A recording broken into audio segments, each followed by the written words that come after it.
Welcome to my channel, you guys. It's late in the evening and I was working on my challenge page. A lot of you guys have been asking about parasites when I asked, hey, let me know what you want me to cover the challenge on, because of course I'm working on my 30-day challenge and it seemed like a lot of people wanted to know more about parasites.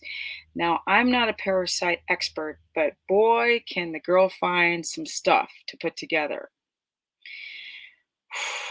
Parasites is kind of interesting. Parasites can be seen as a good thing or they can be seen as a bad thing. It really depends on how taxed your immune system already is. Now, I'm going to go and pull up a video and sort of go through some of the stuff that I researched on parasites and how they can affect the meat quality that you are, if you're going to cook your meats, where your meat is coming from, your water source. These are the main places that we get different types of parasites, including worms, intestinal worms, flukes, all kind of nastiness. We have exterior skin parasites like ticks and chiggers and nasty stuff like that. And then we have the internal um, uh, uh, um, parasites, and which typically you cannot pass through saliva, things of this nature that people are afraid of kissing somebody with parasites. It doesn't really work that way. It pretty much comes down to the food, countertops, the water source, if you're drinking from a well, if you're drinking from public municipal water outside with that out of frickin', and then there's whole bacteria and there's candida. It is so massive, this whole thing. I can't go through all of it, not today. So this might be four-part series. But yeah, I'm gonna play this while I go through some of the material that I read. Okay, and there's a lot. So right now, this whole thing's talking about the typical intestinal parasites, like including protozoa. But I'm going to go through some of the things that I've learned. So there are different types of intestinal worms. These are the typical types of parasites in our gut, which definitely affect our leaky gut symptoms. So you've got roundworms, hookworms, tapeworms, pinworms. It's awful, and they can cause everything: skin, diarrhea, bloatedness. They can create joint pain and muscle pain and anxiety, all kind of stuff. So again, like I said, there's tapeworms, hookworms, liver flukes, the red worms, are ascaris, the trichinella, and giardia is a common one that a lot of people get, and Entamoeba histolytica, very difficult to pronounce.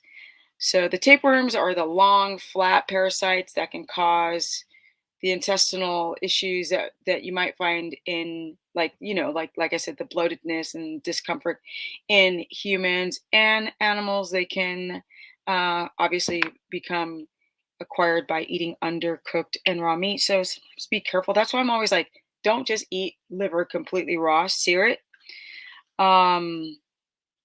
So tapeworm, the larvae can reproduce and live in the body. They produce eggs, and of course, they cause those symptoms like the abdominal pain, nausea, weakness, and often weight loss, right? Because of the energy that it takes to kind of your immune system to try to fight these disgusting parasitical infestations. So hookworms are the small parasites that attach themselves to the lining of your small intestine, and they feed on your blood. People get hookworms from infections by walking barefoot, contaminated soil, so they go right through the skin, coming in contact with contaminated feet. Symptoms of hookworms infestations may include anemia, right, where they're robbing from iron, abdominal pain, and itchy skin. Liver flukes, that's another type, which are the flat parasites that infect the liver and the bile duct. So a lot of people have liver flukes. It's bizarre. You'd be shocked on how many people, if they went and had a MRI done, they'd see a liver fluke. So they are in the liver and your bile ducts. They are commonly found in the places like raw meat, again, undercooked freshwater fish, a liver fluke, sorry, can I talk? Not flute. Fluke infections may cause symptoms such as, again, the abdominal pain, fever-ish, diarrhea, and your liver might get a little swollen. So threadworms, that is a type of worm I haven't heard about as much. This is called a pinworm. These are the small, very small parasites that live in the intestine. They are very common in kids get them. The eggs, see, threadworm eggs are usually ingested in contaminated surfaces by swallowing them after touching the contaminated surface or object. And the symptoms are anal itching, jacked up sleep. And you know what that I learned also is that if you're really restless at night, it's when those worms are very active, and that's when people develop like restless sleep and then abdominal pain. So Ascaris is a roundworm parasite that can infect the intestine, and they get that from ingesting the egg of this Ascaris. And this is from contaminated soil, food, water. Yeah, again, a lot of them have abdominal pain and diarrhea. This one might cause coughing and wheezing. Let me see if this video is still playing. Yes, it is. Okay, let me continue. Where are we here? Yes. Okay. Trichinella, Nella, trichinella. That's what it is. You might have heard of this one. It says tiny roundworms that cause trichinosis. It is acquired by eating undercooked meat. So a lot of this is from meat, your red meats like cow beef and pork. So they contain larvae, and when you ingest the larvae or not the eggs, but the larvae, they can invade the muscles. So this is where really, really weird. I didn't know this as well, that you can get joint pain and muscle pain from trichinella, which is very common. Again, the fever, swelling around the eyes, and flu-like symptoms. Now, giardia, when I first started keto, that's all everybody ever talked about was giardia. So these are very microscopic parasites that can cause gastrointestinal illness and is usually transmitted through contaminated food, water. Symptoms of giardia infection may include, again, diarrhea, abdominal pain, bloating, and weight loss. But a lot of people who do a lot of traveling might, have this develop an infestation of a parasite. I know when I went to Africa, I probably developed a parasite, didn't know anything about them. It's really kind of cool that in some cases your body can fight off some of these infections. It just depends on how strong your immune system is. So here we got some weird named ones. It's Entamoeba Jesus. Parasite can cause diseases called ambiasis. Okay, it's transmitted through ingestion of food, water, contaminate, and this is what you might get from some of these traveling to these places where like in water or Mexico and Africa, you don't want to drink the water. That's where some of these parasites might be infested in. Some of them come from rivers and lakes and things where animals are pooping in these water sources of water, so it's kind of easy to get it. So threadworms, these are pinworms. Yes, these are typical in children, and it's a worldwide infection issue. Let me see here. So parasites can cause leaky gut, my people. They can cause inflammation and damage to the intestinal lining, or changes to your intestinal permeability, and potentially contribute to severe leaky gut symptoms. Also, giardia can do this. Lamblia. So these are all in. Is it Diatomobia fragilis? Some of you guys who have traveled, the way I'm like sort of struggling to pronounce these oddly named parasites, we'll be like, oh yeah, I'm familiar with this or that. A lot of it comes from traveling. Now, the skin parasites that you get that are from the skin contact is malaria, ticks, fleas, all of those, chiggers, scabies, mites. Ugh. Let me see the protozoan parasites, which is the amoebiasis. They typically are transmitted through ingestion of food, again, contaminated water, poor sanitation, hygiene practices. Like if you go to the bathroom and you get some of that nastiness on your hand when you wipe your bootay, and then like you start eating your food or touching somebody else's plate or countertops or doorknobs. My people, yes, this is what's going on. They're on the people's phones. See, Cryptosporidium parvum. This is another type of protozoan. I guess a single, not single cell, single type of parasite. It's known to contaminate water. Again, swimming pools, lakes, drinking water. Yeah, be careful. We got to be careful, especially have a weak immune system, which everybody does because our food is so bad these days. We got hookworms again, the tapeworms, and yes, so Giardia again can be from lakes and rivers and streams and all kind of places. Outdoor activities, camping, hiking, untreated water, private wells that don't like my well did they tested my well. Oh, we're on another video. Well, that's okay. Let's see here. Yeah, we're still going through all the videos.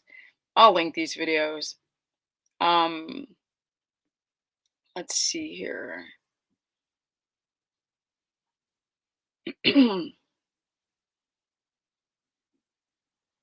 Yes, because I'm not done with my list here.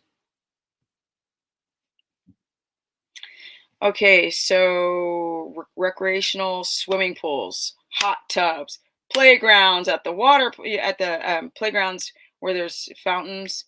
You can find Giardia infection. So that's why I've always heard so much about people having Giardia. Contaminated people. See, so it can be from water with fecal matter containing Giardia cis. Ugh, nastiness. And this can happen from person to person transmission again when people don't wash their hands. Yeah. Now let me go through a couple of other symptoms that people can experience. This would be again the booty itching is one thing, especially at night when you're sleeping because they become very active at night. Like you can't make this stuff up. The diarrhea, the bloated, the tiredness, the joint pain, the weight loss, cold or flu symptoms. These are a lot of the symptoms. Let me see if I missed any. See, anal itching, nausea, dehydration, that's one. Weight loss, because your body's trying to fight off these things. Swollen lymph nodes. Constipation, diarrhea, gas, bloating, rashes, eczema, hives, itching. Some of these that can actually, when they're coming out, they can come out through your skin. Oh wow, this stuff, it's insane. The eggs hatch in in the small intestine, and the larvae migrate through the bloodstream to the lungs, and that's why some people cough. This when they get to the small intestine again, they mature into adult worms. So that's when they mature into adult worms. You might feel abdominal pain, diarrhea, nausea, vomiting, and intestinal blockage in severe cases. Yeah, let me see here. Joint pain. That was a huge one when I was researching. No matter where I went, I heard about the joint pain. So let's get to some of the solutions on how to combat these parasites. So you can use certain herbs.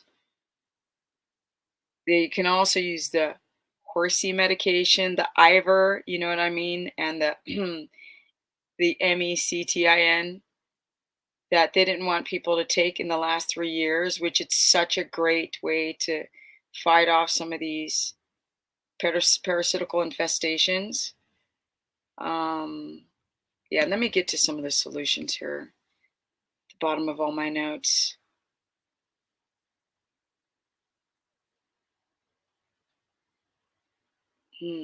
Some of the things, like I said, it can cause anemia, steals iron from the body. That's why some people feel tired with parasites. In some cases, it can make your teeth grind. This is very uncommon, but it can happen. So they can block your nutrient uptake, which you could be nutrient deficient. Yeah. Hmm.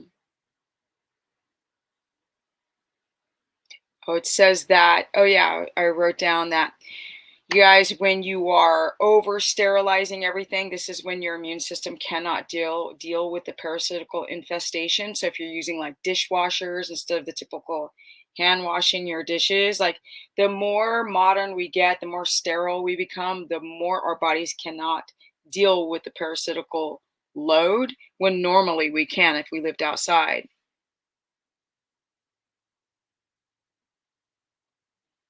You can gain weight. You can gain weight. You can lose weight. It's very interesting. Okay, here are some of the solutions. Let me see if this video is still playing. Yeah, it is. Okay, let's get to some of the solutions.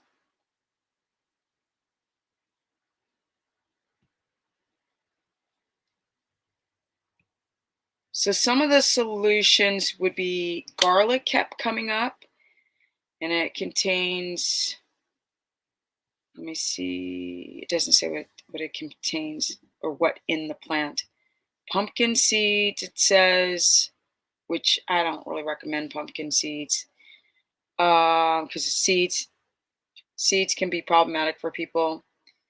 You see black walnut, wormwood, dirt, oregano oil. That's one of my favorites. Oregano oil or oil of oregano, grapefruit seed extract, clove oil, probiotics. But of course, that's a whole nother subject.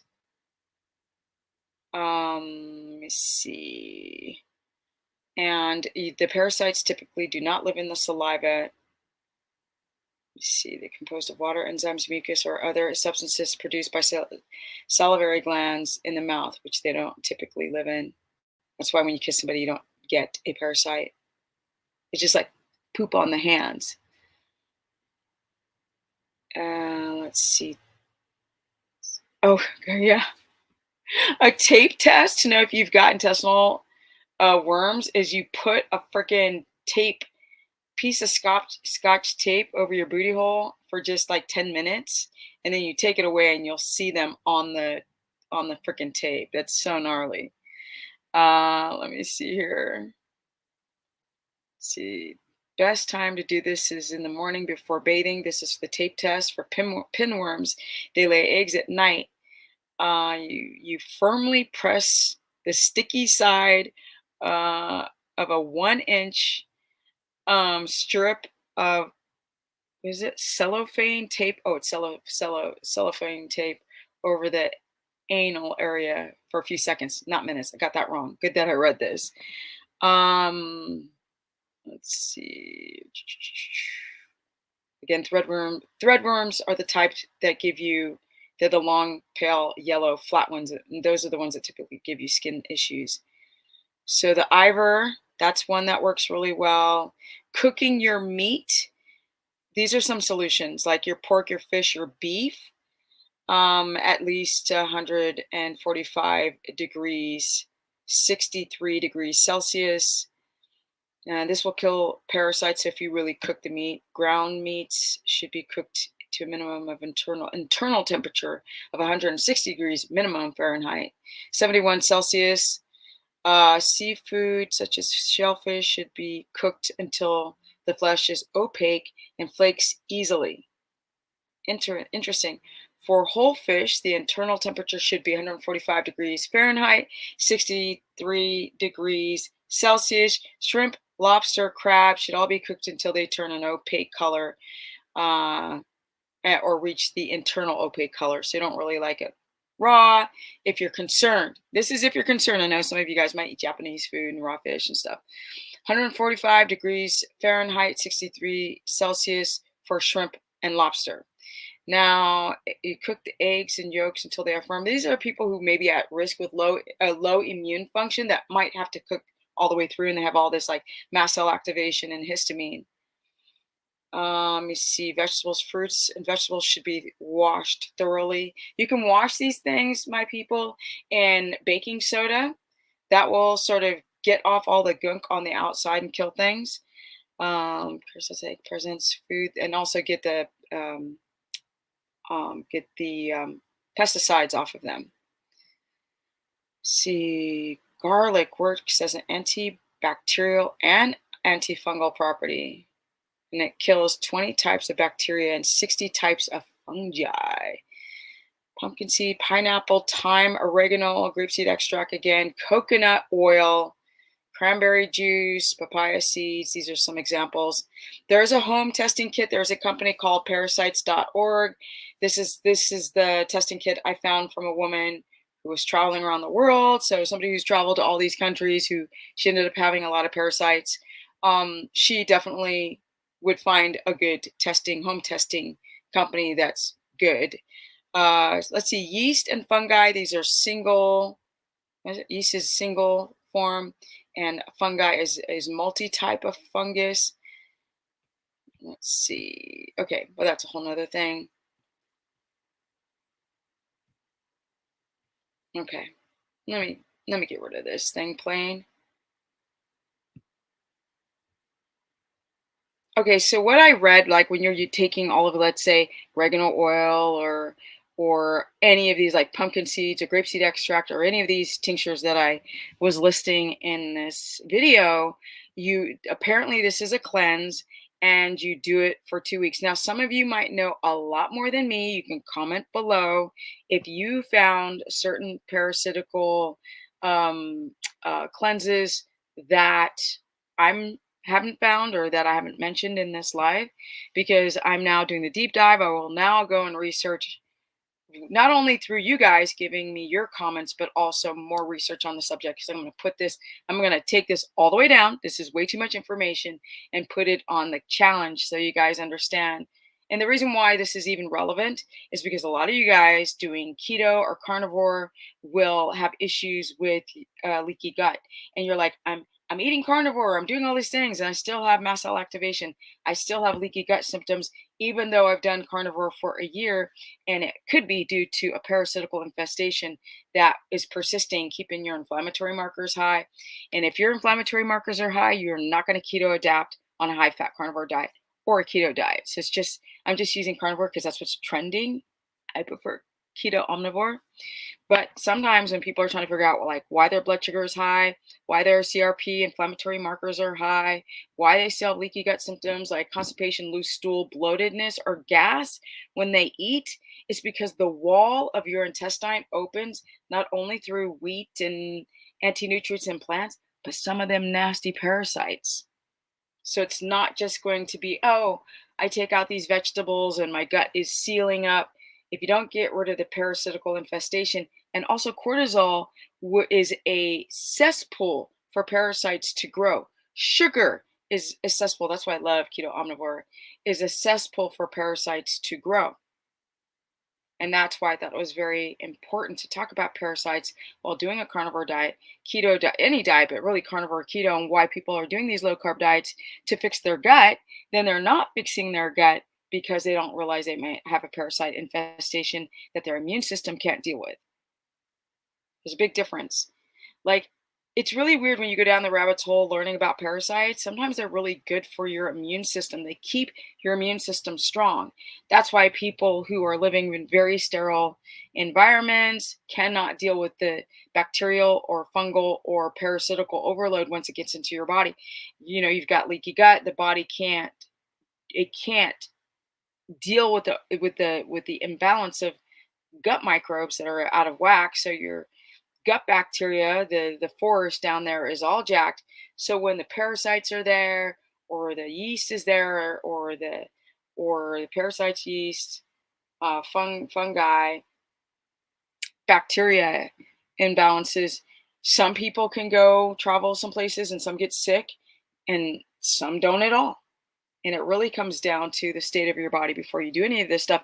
And I mean, your immune system could have already tanked because the air you breathe in a city, or the sugar that you've been eating because you have blood sugar dysregulation, or you don't sleep well, or you're a smoker, or you drink alcohol, or you're exposed to all the chemicals and preservatives and nastiness and dyes and colors and heavy metals in the environment and in our food. You can't make this stuff up.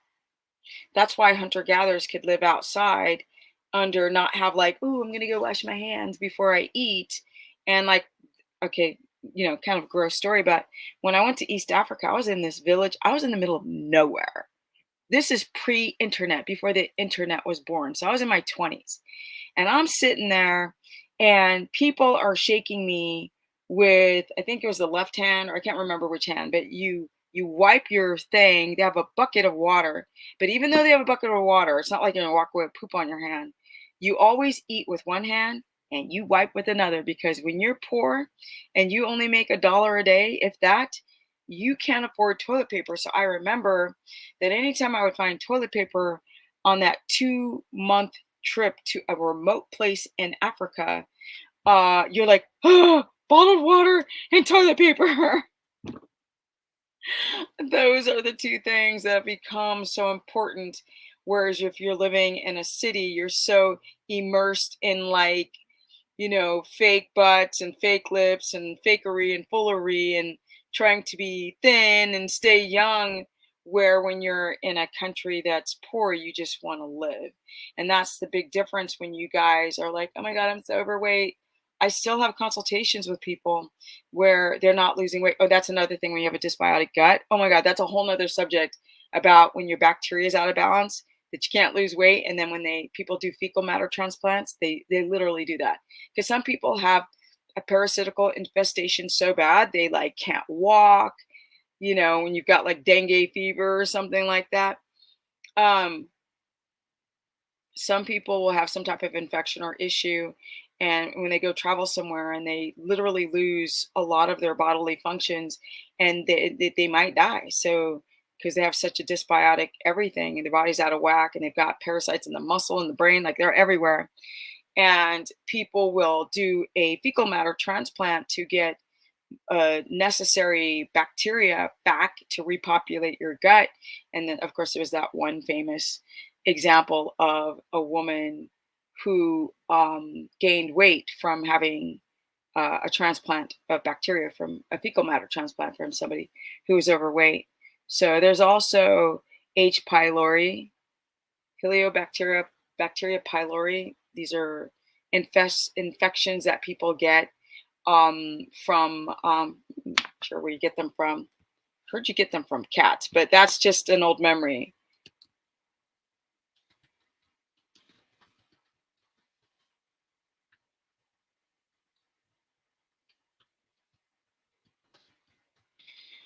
So let's see here. Yeah, Heliobacteria pylori. Yeah, at least my memory of it was right. So a type of infection of the stomach and upper part of the small intestine, which a lot of people have, but a lot of people, they have their immune system that can fight off this. So the exact route of transmission of H. pylori is still not fully understood, but is believed primarily spread through person-to-person contact. Oh, interesting.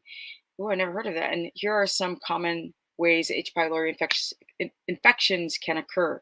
Person to person, often transmitted from one person to another through close contact, such as saliva, fecal, that whole thing.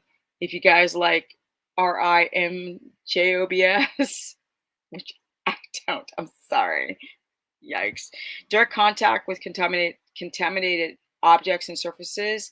This can occur within families, crowded living conditions, and of course, poor hygiene practices, like not washing your hand after you poop. That's what they mean. Contaminated food, water. It can be transmitted through consumption of food and water. and with bacteria. This can happen. Okay, I already read that. Oral transmission, transmitted. This is H. pylori through oral contact, such as kissing, sharing utensils with food. I'm making all of the germ freaks scared. Childhood transmission. But always remember, these infections of bacteria or parasitical infestation or yeast, fungi, these are all becoming problematic when you have a jacked up immune system. And that's why when I go out to eat with somebody or I'm around people like, you don't eat that, I'm like, hell nah. This is my temple. My body is my temple. I pray to this body. At this age of 55, I don't want to jack up this body. I want to keep the business. I don't got time for, 10 minutes or 20 minutes of pleasure eating something to a lifetime of issues like your thyroid or your adrenal system. And in this case, your immune system can't deal with not the overload of the parasites, but the parasites that you have, the body can't deal with them, right? So the body's freaking out. And so parasites aren't always bad if you can take care of your body prior. Not all parasites are bad. Some of them are, not all of them are. And I think that a 31-minute video on this subject is good enough.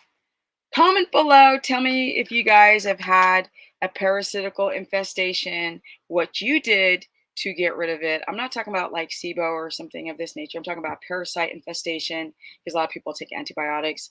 Like I said, there's some natural ways. There's some pharmaceutical interventions. I like the stuff that you give to horses because you can give that to humans as well, which is very, very amazing. So the more and more research done on it that they didn't talk about over the last 3 years. They really tried to not talk about that one, and they called it bad because Joe Rogan talked about it. Comment below. Share this content. Don't forget to subscribe and hit the all notifications. And again, it's a process to research this much like I did tonight and then put it in a one-page simple form that you could read within 2 to 3 minutes and understand parasites and how to get rid of them, besides the cleanses and boosting your immune system and not eating sugars so they don't thrive in that type of unhealthy environment. Yeah, pretty friggin' interesting. My deep dive on parasites tonight, because I've never done it before. And now I'm like, we got to go all the way in there. Not in, that sounds weird. All the way there. Oh my goodness. But like with my horses, I give them some horsey stuff. Oh, I forgot Diatomaceous Earth. How could I forget that? Right? The internet does not like that one. They really don't want you to prescribe that one. Diatomaceous Earth is amazing. I use it on my horse. You can put it in their feed, not a bunch of times, especially I don't like to use it all the time because you got to get food grade. You can give it to your horses, but I might do it like once a year because if you continuously do it over and over again, it can be a little harsh on the stomach. If any of you guys have any type of diverticulitis, Crohn's, stomach ulcers, you don't want to mess with. You got to have a strong stomach sac, pretty much, and strong intestinal wall in the context of the mucus lining to deal with diatomaceous earth. But wow, is it effective? Diatomaceous earth comes from like riverbeds or lake beds or something like that, some sediment, something. And then there's 2 different grades of it. There's a more harsh grade that you can go and buy. It's much cheaper, and you can put it around like trees if you're having a tick infestation, because what it does is it totally burns and dissolves their exoskeleton.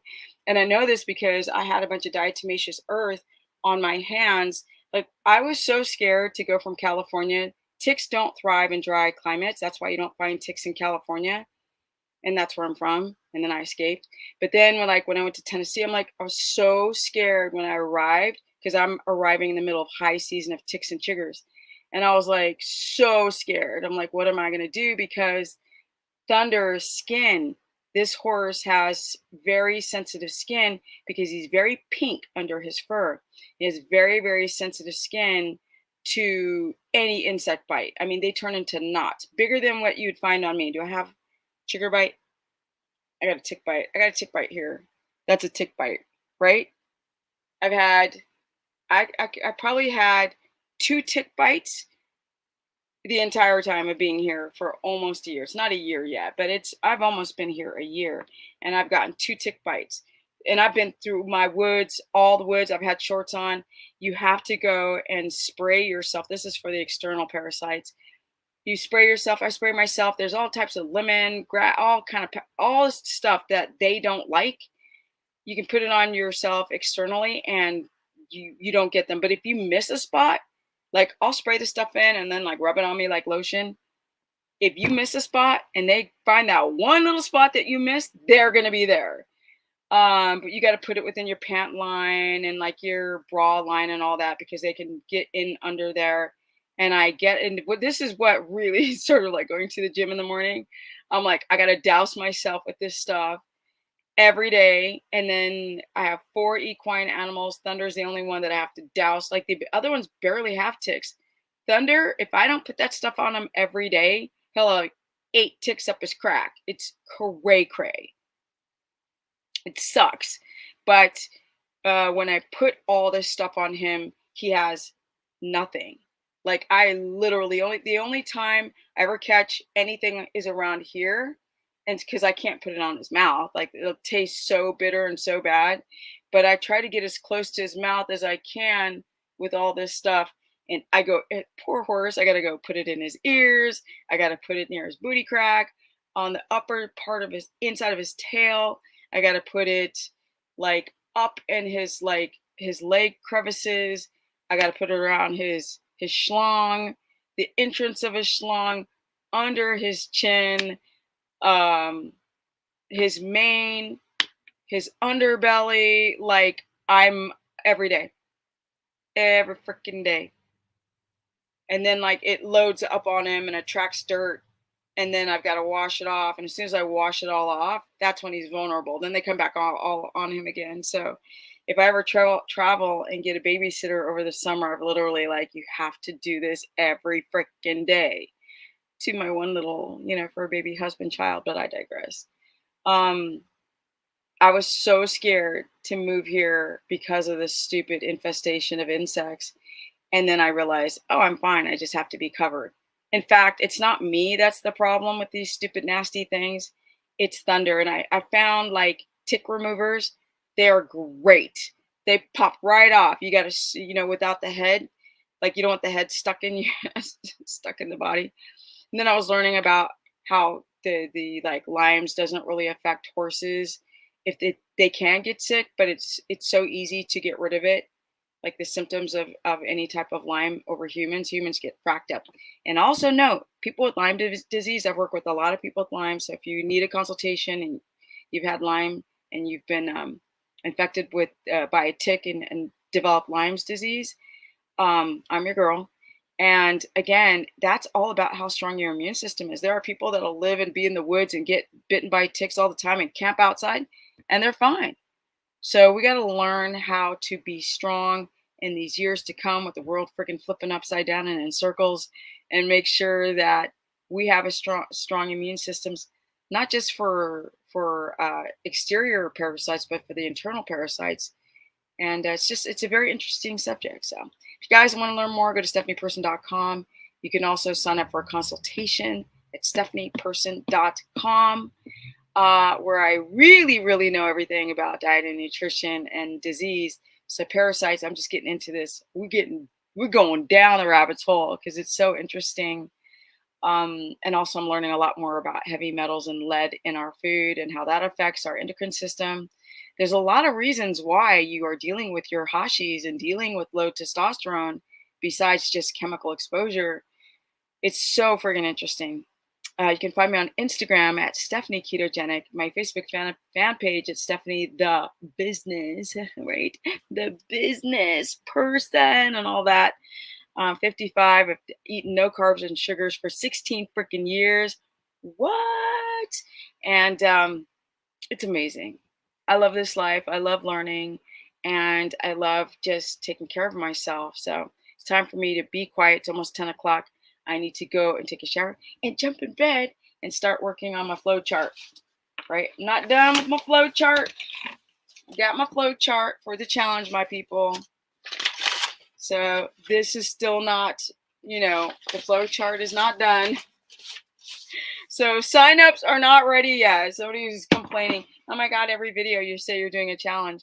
Yes, but there's roadblocks, sometimes my dates of when I wanted to release it get extended because I moved to raw land, I'm building a house, I'm taking care of really big animals. Um, I'm working with clients. Helping my mother who is having, you know, elderly issues and taking the box of cookie issues. Those who follow me know what the code word for box of cookies is. So she had severe issues. She like the other worst nightmare when you take them a box of cookies. My mom had to have brain surgery to have one of those little things removed from her brain. Yeah, you can't make this stuff up. Um, yes, like years ago, she survived cancer. That's how I got all into this. And then I like begged her not to take the box of cookies, and then she did. And now she's got some of those things that start with the letter C and ends with the letter S. Yes, she had to have it removed. You can't make this stuff up. Cannot in handbag. So when you know better, hopefully you'll do do better. You can also sign up for my course online. It's not different from the challenge through stephanieperson.com. It's only $15 a month, and there you can. I will also give you guys a lot of information. This is a subscription based. Soon I'm going to get this course off of Facebook, and it's going to be all on my website, all at the same time as doing this challenge, which means I've got to extensively work with my web guy. So be patient, my people. It's all coming. Peace. Energy! 55 going on 56. Now, I better get my ass to bed before I start licking 80. I'm out. Bye.